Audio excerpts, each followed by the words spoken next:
এখন রাত বাজে 10টা কি 10:30, এত রাতে রান্না করতেছি। তো এত রাতে কার জন্য রান্না করতেছি, কে আসলো বাসায়, কার সাথে বসে গল্প করতেছি যে এখন রান্না করার কথা ভুলে গেছি, এত রাত্রে এসে রান্না করতে হচ্ছে। হ্যালো এভরিওয়ান, আসসালামু আলাইকুম। কেমন আছেন সবাই? আলহামদুলিল্লাহ আমরা সবাই ভালো আছি। তো এই তো এখন প্রায় 8টা 8:30 সন্ধ্যার পরে। তো মেহমান আসছে, আসলে ছোট আপু আসছে তার মেয়েসহ। এর আগের দিনও মেহমান ছিল, তো ওরা চলে গেছে। এরপর এখন ছোট আপু তার মেয়ে আসছে। তো এখন এখানে বসে আমরা একটা ভর্তা খাচ্ছি। এটা আমাকে আমার একটা ভাগিনা দিয়েছে আমার শ্বশুরবাড়িতে। তো যাই হোক, এখন এটা আমরা বসে ভাগ্নি সহ সবাই মিলে একটু একটু করে খাচ্ছি। এটা এত মিষ্টি কি বলবো, মুখে দেওয়া যাচ্ছে না, এত মিষ্টি, একদম চিনির মতো ক্যারক্যার করছে দাঁতের ভিতর। যাই হোক, অনেক গল্প গুজব করলাম। গল্প করতে করতে প্রায় আপুর সাথে 10টার উপর, 10:30টার মতো বেজে গেছে। তো পরে আমার মা বলল যে শুধু গল্প করলে হবে, রান্না বান্না করতে হবে না, খেতে হবে না। আসলে মেহমান আসলে বসে গল্প করতে এত যে ভালো লাগে, তো রান্নার ব্যাপারটা তখন মাথা থেকে বেরিয়ে যায়। যদি একটা রিমোট থাকতো না, এদিকে বসে গল্প করতাম, ওদিকে কিচেনে রান্না হয়ে যেত, এমনটা হলে কত ভালো হতো, তাই না? যাই হোক, যে কথা সেই কাজ, এগুলো বলে লাভ নেই। রান্না তো করতে হবে, রান্না না করলে মেহমানকে খেতে দিব কি, আবার নিজে কি খাবো?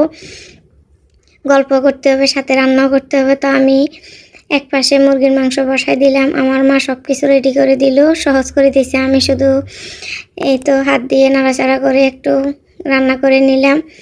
তো এক পাশে মুরগির মাংসটা মশলাটা কষাইতে দিলাম, এই পাশে আবার একটু ভর্তা করতেছি, কারণ আপু বলতেছে মাছ মাংস কিছুই খাবে না, একটু ভর্তা করার জন্য। তো আমিও বলছি আপনার জন্য শুধু ভর্তাই করব, কারণ মাছ মাংস রান্না করব না। তো এদিকে আমি এই যে শিম, টমেটো, বেশি করে রসুনের দিয়ে আমি ভর্তাটা করতেছি। তো কারণ এই ভর্তাটা অনেক মজার হয় আমার হাতে, মাশাল্লাহ। আমি সবসময় ভর্তাটা যখনই করি এত ভালো লাগে, ওই দিন একটু ভাতের চালটা বেশি দিতে হয়। যাই হোক, এদিকে আমি এখন মশলা কষানোর পরে মুরগির মাংসগুলো দিয়ে দিচ্ছি। তো এক পাশ দিয়ে আপু দাঁড়ায় আছে, বসে দাঁড়ায় গল্প করতেছি, আবার রান্নাও করতেছি। কি করব, এতদিন পরে দেখা হয়েছে, আসলে আমাদের গল্প শেষ হচ্ছে না, কি বলবো। যদিও আমরা ননদ ভাইয়ের বউ, তাতে কি হয়েছে, আমাদের বন্ডিংটা অনেক ভালো আলহামদুলিল্লাহ। আপনারা সবাই দোয়া করবেন যাতে আমাদের এই বন্ডিংটা সারা জীবন মৃত্যুর আগ পর্যন্ত থাকে। আমি চাই আমি যাকে ভালোবাসি সে যেন আমার সাথে মৃত্যুর আগ পর্যন্ত একইভাবে থাকে। যদিও কখনো এটা সম্ভব হয় না, সবসময় একই রকম যায় না, মানুষ পরিবর্তনশীল, সময় পরিবর্তন হয় অনেক কিছু।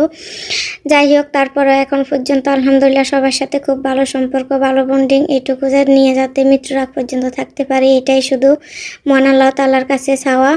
তো এদিকে আমার মুরগির মাংসটা প্রায় রান্নাটা হয়ে আসছে। এই তো ওইদিকে আবার রসুনের ভর্তার উপকরণগুলো হয়ে গেছে, ভর্তাটা এবার বানিয়ে নেব। এরপর খাওয়া দাওয়া করে আমরা আবার অনেক গল্প গুজব করছি।